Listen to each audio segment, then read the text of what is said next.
आज house of Himalayas देवभूमि के स्थानीय उत्पादों को एक एकीकृत ब्रांड के रूप में सामने लाकर ग्रामीण अर्थव्यवस्था को नई ताकत देने का काम कर रही है।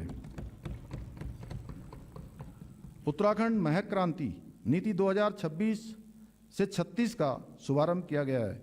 इस बजट में महक क्रांति हेतु रुपये 10 करोड़ का बजट प्रावधान किया जा रहा है।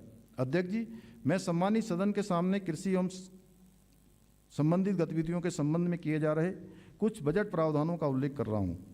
समग्र रूप से पूंजीगत मद में पशुपालन विभाग के अंतर्गत रुपये 47 करोड़, मत्स्य विभाग के अंतर्गत रुपये 30 करोड़, 13 लाख, औद्योगिक विकास के अंतर्गत रुपये 74 करोड़ का बजट प्रावधान किया जा रहा है। फसलों की सुरक्षा के लिए घेरबाड़ हेतु रुपये 20 करोड़ का बजट प्रावधान किया जा रहा है।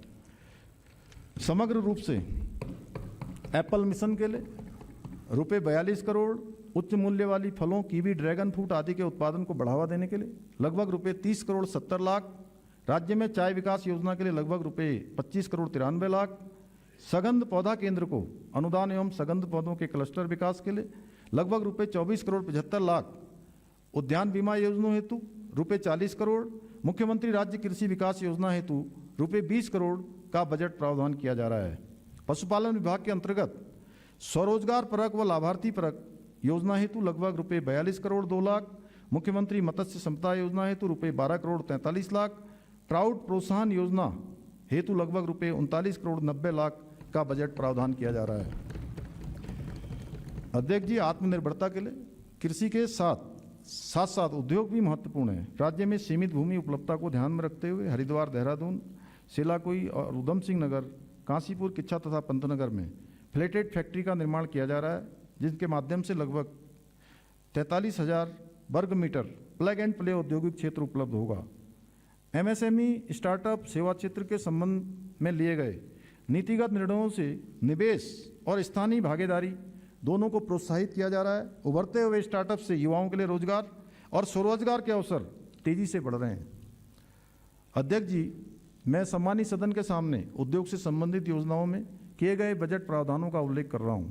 मेगा इंडस्ट्रियल एवं मेगा टेक्सटाइल नीति के अंतर्गत अनुदान के लिए रुपये 25 करोड़, महिला उद्यमियों के लिए विशेष प्रोत्साहन योजना के लिए रुपये 4 करोड़, प्रदेश के सूक्ष्म लघु एवं मध्यम उद्योगों को सहायता योजना के लिए रुपये 75 करोड़, मुख्यमंत्री स्वरोजगार योजना के लिए रुपये 8 crore 60 crore, promotion of investment, startup और एंटरप्रेन्योरशिप के लिए रुपये 30 करोड़ तथा स्टार्टअप वेंचर फंड हेतु रुपये 25 करोड़ का बजट प्रावधान किया जा रहा है।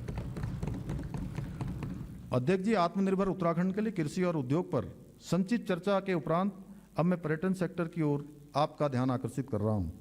देवभूमि उत्तराखंड में आस्था, साहसिक पर्यटन, प्राकृतिक सौंदर्य का अद्वितीय संगम है, इसलिए हमारी सरकार ने पर्यटन को विशेष प्राथमिकता दी है। उत्तराखंड नैसर्गिक रूप में पर्यटक प्रदेश है। देवों की धरा, हिमालय का द्वार, माथे पे तिलक, सुंदर अपार। अध्यक्ष जी, आगामी वित्तीय वर्ष में मानसखंड मंदिरमाला मिशन के अंतर्गत द्वितीय चरण में 14 मंदिरों के सुदृढ़ीकरण तथा केदारखंड माला मिशन के अंतर्गत केदारखंड के महत्वपूर्ण मंदिर केदारनाथ, मद महेश्वर, तुंगनाथ, रुद्रनाथ, कल्पेश्वर इत्यादि मंदिरों में अवस्थापना सुविधाओं का विकास किया जाना प्रस्तावित है। टूरिज्म डेस्टिनेशन प्लान के अंतर्गत महासू देवता हनोल, भारत के प्रथम गांव माणा, टिम्बर सैंड चमोली, गुंजी पिथौरागढ़ का विकास किया जा रहा है। वाइब्रेंट विलेज योजना के अंतर्गत जनपद उत्तरकाशी के जादौंग में अवस्थापना सुविधाएं विकसित की जा रही हैं। सड़कों, पार्किंग, पेयजल, स्वच्छता और होम स्टे जैसी सुविधाओं को एकीकृत दृष्टि से विकसित किया जा रहा है, ताकि सुरक्षित, सुगम और स्वच्छ धार्मिक यात्रा का नया मॉडल स्थापित हो सके।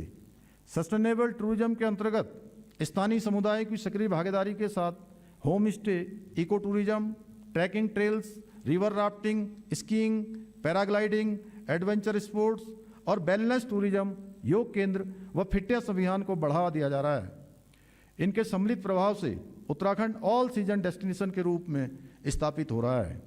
हमारा प्रयास है कि विकास मॉडल पर्यावरण संरक्षण और जलवायु संवेदनशीलता पर आधारित हो। इस संबंध में नई सोच यह है कि जंगल, जल, मिट्टी और जैव विविधता को भविष्य की पूंजी मानकर हर योजना को डिजाइन किया जाए। अध्यात्म, योग, आयुर्वेद और लोक संस्कृति के इन पारंपरिक क्षेत्रों को आधुनिक वेलनेस इकोनॉमी के साथ जोड़ते हुए वैश्विक पहचान दिलाने के लिए हमारी सरकार प्रयत्नशील है। इस बजट में वैश्विक पर्यटन स्थलों के विकास हेतु रुपये 10 करोड़ का बजट प्रावधान किया जा रहा है। इको टूरिज्म गतिविधियों के लिए समग्र रूप से रुपये 18 करोड़ 50 लाख का बजट प्रावधान किया जा रहा है। अंतर्राष्ट्रीय योग दिवस के आयोजन हेतु रुपये 2 करोड़ का बजट प्रावधान किया जा रहा है। समग्र रूप से पर्यटन विभाग के अंतर्गत राजस्व मद में रुपये 210 करोड़ 59 लाख तथा पूंजीगत मद में लगभग रुपये 296 करोड़ 45 लाख का बजट प्रावधान किया जा रहा है। अध्यक्ष जी, नवाचार हमारी ताकत है। हम नए विचारों, नई तकनीक और नए तरीकों को अपनाकर शासन को अधिक सरल, अधिक पारदर्शी और अधिक मानवीय बनाने के लिए प्रतिबद्ध हैं। उत्तराखंड आज नई सोच और नवाचार को विकास का मुख्य आधार बनाकर आगे बढ़ रहा है। पुरानी समस्याओं के लिए पुराने समाधान नहीं, बल्कि समयानुकूल, रचनात्मक और साहसी कदम उठाना हमारी कार्यशैली है। इसी क्रम में संतुलन के तीसरा अल्फाबेट एन अर्थात नई सोच के संबंध में सरकार द्वारा विभिन्न विभागों के अंतर्गत अनेक नवाचार हो रहे हैं। प्रसंगस उन नवाचारों का उल्लेख अन्यत्र भी इस बजट भाषण में किया गया है। मैं नई सोच और नई तकनीकी के प्रतीक स्वरूप किए जा रहे कुछ प्रयासों की ओर सम्मानित सदन का ध्यान आकृष्ट कर रहा हूँ। सरकारी कामकाज में पारदर्शिता और गति के लिए ये ऑफिस जैसा नवाचार आज प्रदेश के 865 कार्यालयों में लागू हो चुका है। पहले अधिकांश सेवाएं ऑफलाइन मिलती थी, जबकि अब अपनी सरकार पोर्टल के माध्यम से 78 विभागों की 975 नागरिक केंद्रित सेवाएं विकसित एवं एकीकृत हैं। स्थायी निवास, जातीय आय और रोजगार पंजीकरण से जुड़े लगभग 1.17 करोड़ से अधिक प्रमाण पत्र जारी हो चुके हैं। अध्यक्ष जी, नई सोच का एक सशक्त उदाहरण यह है कि हम युवाओं के लिए अनेक अवसर उपलब्ध करा रहे हैं। युवा शक्ति के सर्वांगीण विकास हेतु शिक्षण, प्रशिक्षण, स्पोर्ट्स एवं कौशल विकास आदि के लिए आवश्यक प्रावधान किए गए हैं।